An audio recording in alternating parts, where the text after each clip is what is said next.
A bullet meant for someone else changed everything, and the boy who caught it in his shoulder had nothing but $2 in his pocket and a dream that everyone told him was too big for someone like him.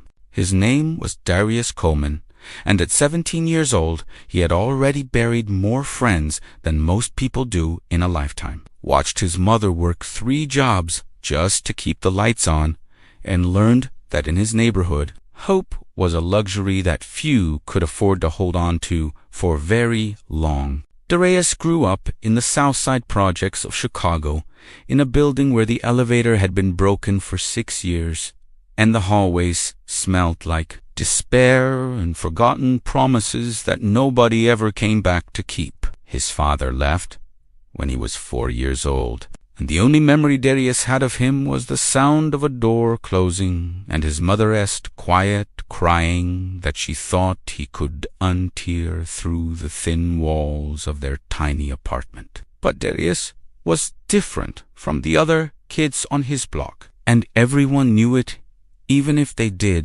and always understand why or what it meant for his future. While other teenagers were running the streets and making fast money the dangerous way, Darius spent his nights at the community center teaching himself to code on an old computer that crashed every 2 minutes and barely had enough memory to run the most basic programs. His mother, Gloria, would come home at midnight with swollen feet and tired eyes, and she would find him still sitting there, staring at that flickering screen like it held all the answers to questions he hadn't even learned to ask yet. "Baby, why do you torture yourself with that thing when you know we couldn't afford no fancy college or none of that tech stuff they show on TV?" she would ask him, with love and worry mixed together in her voice. And every single night, Darius would give her the same answer that he had been giving her since he was 12 years old and first discovered what a computer could really do. "Because, Mama, this screen is my window out of here, and one day I'm gonna open it wide enough for both of us to climb through and never look back."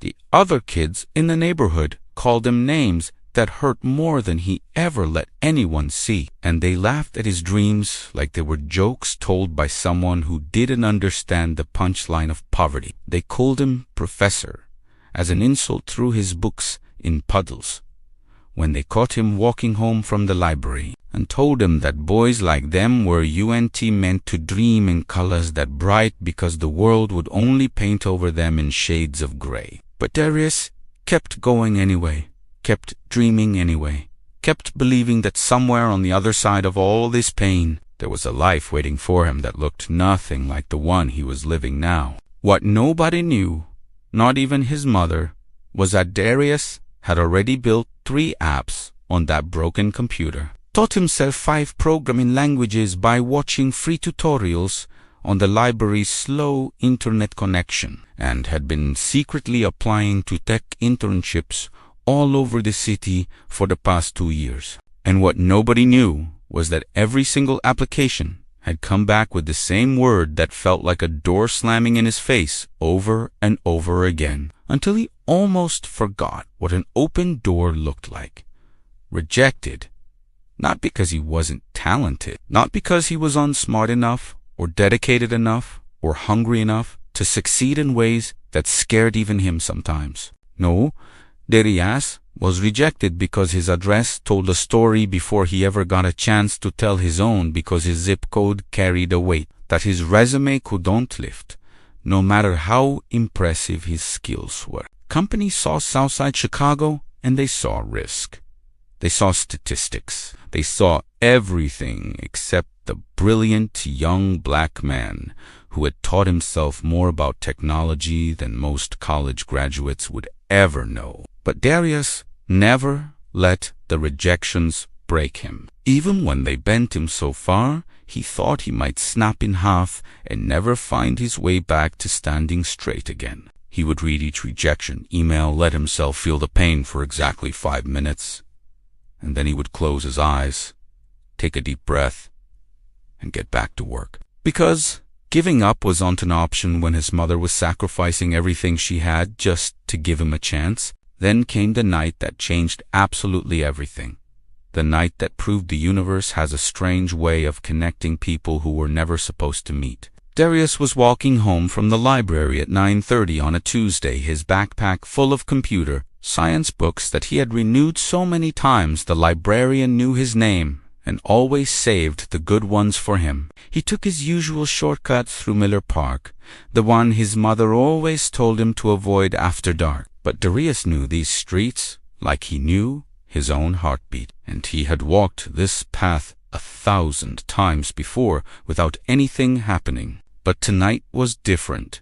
Tonight the air felt heavier somehow, and Darius could sense something was wrong before he even saw what was happening in the shadows near the broken fountain. 3 men had surrounded a boy who looked about his age, maybe a year or 2 younger, and they were demanding his wallet, his watch, his phone, everything he had, while one of them held something that glinted in the streetlight in a way that made Darius's blood run cold. The boy being robbed was clearly not from this neighborhood.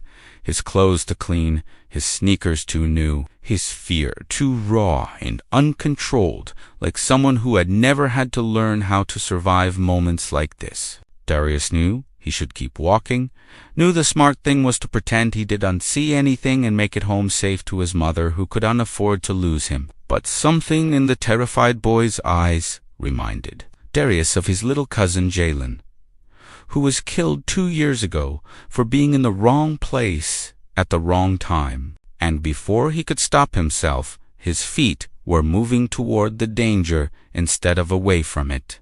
"Hey!" Darius shouted, his voice cutting through the night air like a blade. And for a split second, everyone froze, including the 3 men, who now turned their attention toward this new problem that had just walked into their business. What happened next took less than 10 seconds, but would replay in Darius's mind for the rest of his life in slow motion. Every detail burned into his memory like a brand that would never fade. One of the men raised his weapon.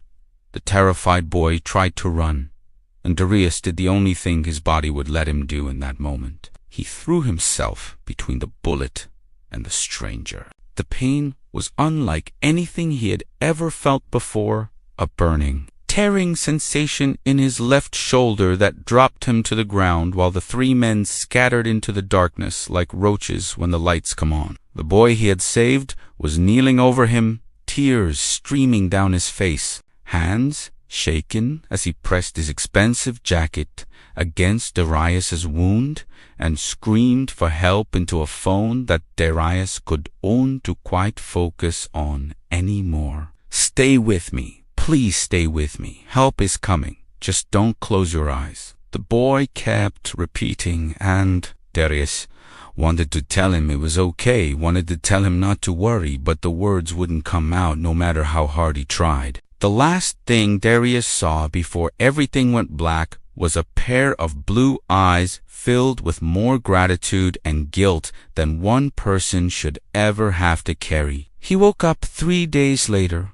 in a hospital room that looked nothing like the county emergency room where people from his neighborhood usually ended up when bad things happened. This room was private, quiet, and filled with flowers that smelled like money and machines that beeped softly, like they were designed to be polite about keeping you alive. His mother was asleep in a chair beside his bed, still wearing her work uniform, and Darius could see the dried tears on her cheeks that told him she had been crying before exhaustion finally won the battle. But there was someone else in the room, to a man in a suit that probably cost more than 6 months of rent on their apartment, standing by the window and staring out at the city like he owned every building he could see. The man turned when he heard Darius shift in the bed, and his face held an expression that Darius couldn't quite read. Something between overwhelming gratitude and deep,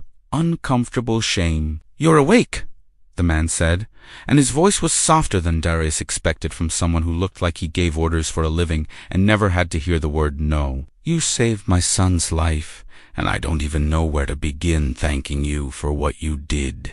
The boy from the park appeared in the doorway then, and Darius recognized those blue eyes immediately. the same ones that had been the last thing he saw before the darkness took him. "I'm Ethan," the boy said, walking slowly toward the bed like he was approaching something sacred, something he didn't quite know how to handle without breaking. "And that's my father, Richard Thornton, and we owe you absolutely everything." Darius knew that name. Everyone in the world knew that name, Richard. Thornton was the founder of Thornton Technologies, one of the biggest tech companies on the planet. Billionaire, whose face was on magazine covers and whose products were in every home that could afford them. And his son, the heir to an empire worth more than Darius could even conceptualize, was standing in front of him saying thank you like Darius had done him a favor instead of just doing what anyone with a heart should have done. "I just did what was right," Darius managed to say. And he meant it. Because in his neighborhood, you either helped each other or you watched each other fall, and he had already watched too many people fall. Richard Thornton approached the bed with steps that seemed almost hesitant for a man who commanded boardrooms and made decisions that affected millions of lives every single day. "I've read about you," Richard said, and the words caught Darius completely off guard, because how could a man like Richard Thornton know anything about a kid from the South Side Projects? "I had my people look into who saved my son, and what they found was remarkable. A self-taught programmer with skills that rival graduates from the best universities in the country, rejected by every company he applied to because of circumstances beyond his control." Darius felt his mother's hand squeeze his, and when he looked at her, she was awake now, tears flowing freely down her face as she listened to this stranger describe her son's brilliance in ways she had always known but never heard spoken aloud by anyone else. "I want to offer you an internship at Thornton Technologies, a real one with real opportunities. And I want to pay for your education at whatever school will have you, which will be any school you choose once day. See what you can do?"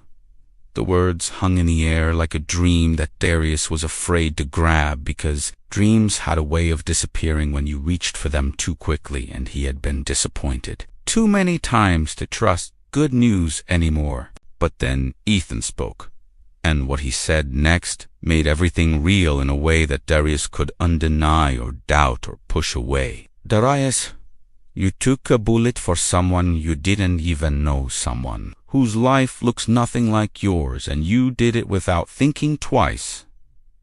That kind of character is worth more than any resume or degree or fancy address could ever be." Gloria was sobbing now, praising God and thanking Jesus and holding her son's hand like she would never let go again. And for the first time in his 17 years, Darius allowed himself to believe that maybe, just maybe, his dreams weren't too big after all. 3 months later, Darius walked into the headquarters of Thornton Technologies on his first day as an intern, his shoulders still aching from the wound that had opened every door that was once closed to him, and his heart beating so fast he thought everyone in the lobby must be able to hear it. But what he found inside those gleaming walls was not the welcome he had imagined during all those nights of dreaming on his broken computer in the projects. The other interns stared at him like he didn't belong, whispered behind their hands when they thought he couldn't. He had made it clear in 1,000 small ways that he was only there because of what he did not, because of who he was or what he could do. "Charity case," he heard one of them mutter as he walked past. And the words cut deeper than the bullet ever had, because at least the bullet was honest about trying to destroy him. Darius worked harder than anyone else in that building, arrived first and left last, produced code that made senior developers stop and stare, and still. He was treated like he was taking up space that belonged to someone more deserving. His supervisor, a man named Harrison, who had never struggled for anything in his privileged life, reviewed Darius' work with a skepticism that bordered on hostility and found fault in places where there was none to find. "Maybe this opportunity was too much too fast," Harrison said during one evaluation, and Darius had to bite his tongue so hard he tasted blood to keep from saying what he really thought. Meanwhile, Darius's friendship with Ethan grew stronger every day, forged in the fire of that terrifying night in the park and tempered by conversations that lasted until 3 in the morning about life and dreams and what it means to deserve the things you're given. Ethan was different from the other rich kids Darius had encountered, humble and curious and genuinely interested in understanding a world that his wealth had always protected him from seeing. But their friendship came with complications that neither of them anticipated. Because when a billionaire's son starts spending all his time with a kid from the ghetto, people talk, people assume, people decide they know the truth before they bother asking any questions. Richard Thornton called Darius into his office one afternoon, and the look on his face was nothing like the gratitude Darius had seen in that hospital room all those months ago. "There are people on my board who think I made a mistake," Richard said. And each word landed like a stone in Darius's chest, heavy and cold and impossible to ignore. "They think you're taking advantage of Ethan's guilt, using what happened in the park to get things you haven't earned, and I need to know if they're right." Darius stood there in that enormous office, with its floor-to-ceiling windows and artwork that cost more than his mother would make in 10 lifetimes, and he felt something break inside him that he didn't know could still be broken. "I never asked for any of this," Darius said, and his voice was steady, even though everything inside him was shaking, because he had learned a long time ago that showing weakness to people who already thought you were weak only proved their point. "I took that bullet because it was the right thing to do, not because I wanted anything in return, and if you think so little of me after everything I've shown you I can do, then maybe your board is right and I don't belong here." He turned and walked out of that office with his head held high, past the whispers and the stares and the people who had decided he was nothing before he ever got a chance to show them something. Darius went back to the projects that night, sat on the roof of his building where he used to dream about a different life, and for the first time in years, he let himself cry. But what Darius didn't know was that Ethan had been standing outside his father's office door, heard every word of that conversation, and was already planning to make things right in a way that would change everything once again. The next morning, Ethan called a meeting with the entire board of Thornton Technologies, stood in front of those powerful men and women in their expensive suits, and told them exactly what kind of person Darius Coleman really was. He showed them Darius's code, the apps he had built on that broken computer, the programs that solved problems in ways that their best engineers hadn't even thought of yet.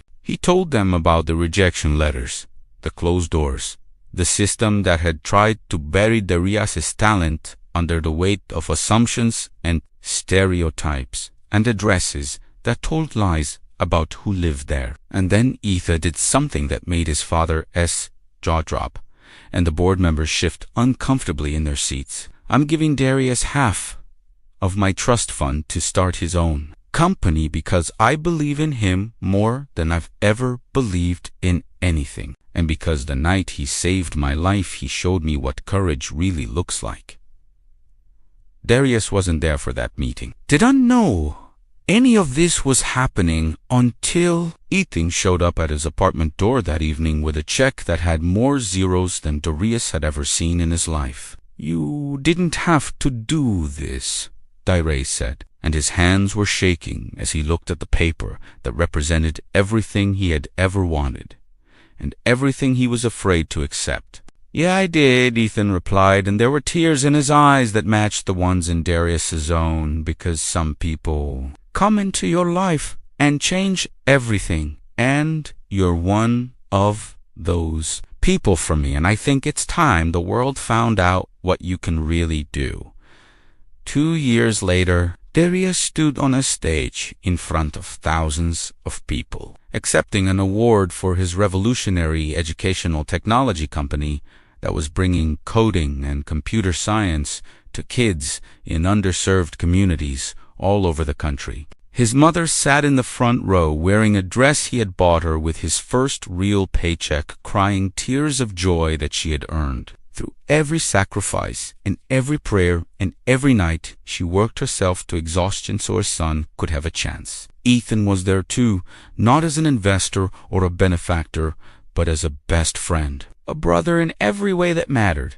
Proof that sometimes the most unlikely connections become the most unbreakable bonds. I used to think my zip code was my destiny, Darius said into the microphone, and his voice carried to every corner of that auditorium and beyond. To every kid who was sitting in front of a broken computer somewhere, dreaming dreams that everyone told them were too big. But I learned that destiny isn't about where you start. It's about refusing to let anyone tell you where you have to finish. And I'm here tonight because one moment of courage, one choice to help a stranger, opened a door that changed my entire life. He paused, looked out at the sea of faces, and spoke the words that would become his legacy. Your circumstances are not your conclusion. Your past is not your prison, and your dreams, no matter how impossible they seem, are always worth fighting for, because you never know when the universe is going to put you exactly where you need to be to become exactly who you were meant to become. The applause thundered through the auditorium, but Darius barely heard it, because he was looking at his mother's face, at the pride and love and vindication that shone there like a light that would never go out. The kid from the ghetto had done more than survive. He had risen, and in rising, he had proven that greatness doesn't care about your address, your bank account, or what the world thinks you deserve. Greatness only cares about the size of your heart and the strength of your refusal to quit.